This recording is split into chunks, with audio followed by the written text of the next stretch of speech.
All right, let's jump into the menu system on the Super Elite. Let's take a look at the Octal screen. So as you can see here, what we're looking at here is our home screen on the Octal. And in the top left-hand corner, we're going to indicate the current battery level on the unit. If this was plugged into an external power source or a battery, you would see a lightning bolt symbol that would appear to the right of that. And then you'll see the X symbol there that's currently listed on the screen. That actually tells me what the point configuration is set to. There are different kinds, so X is our default mode of operation for the reader. There's also P for primary, B for backup, as well as A for announce. That is the modes that we use on the reader, and that is so that we can identify in multi-reader lines how this reader is going to be used in the race. Up in the top right, to the right of that, you'll also see our active network connections to the reader. On the left-hand side are the local area network connections using the 2 ports that Matt talked about earlier. And then to the right, you'll see another number, and that'll indicate the number of remote connections. So as you start to connect remotely to this reader, whether that's through your timing software or through mobile devices, you'll be able to reference that using the top right readout here. Underneath that, you'll notice the event name and the point name.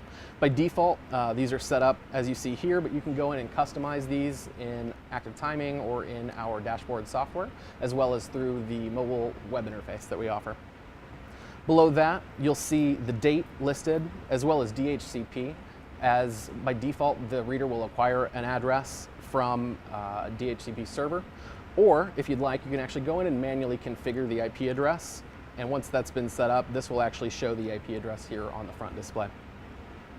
Next, we'll head down one more row and we'll see the M, which currently stands for our time source. This is right now set to a manual time. This has different values depending on the way that the reader is configured. You can acquire time from an NTP network time server. So if that was the case, and this had an active internet connection attached to it, whether that was over the local area network or through your computer, you would see this would switch to N for NTP. If this was unset and the box had not been set up at all, you would see an L for local here. And then you'll see hours, minutes, and seconds here on the box to show that you've actively synced. This is something that you would want to check before you start your race. Next, underneath that, you'll see a total number of tags read on the left. And then on the right, you'll see a unique number of tags on the right-hand side here. And that's just to get a feel as runners are crossing over your antennas. You want to keep track of the total number, and we'll display that prominently here on the front. Down here in the bottom left-hand corner, you'll notice right now it's blank, but as runners cross over the mat, the last reader, or the last tag that crossed over the antenna, we would display 6 digits of that tag here on the bottom left-hand corner. On the far right-hand side, we're going to show our power level of the antennas. This is configured within our web interface. Right now, obviously, we would want it set to max for our uses, but depending on the race environment that you're in, you might want to configure that. That covers our home screen here on the front. So last but not least, there are 2 button combinations that you should know about as you're getting ready for race day.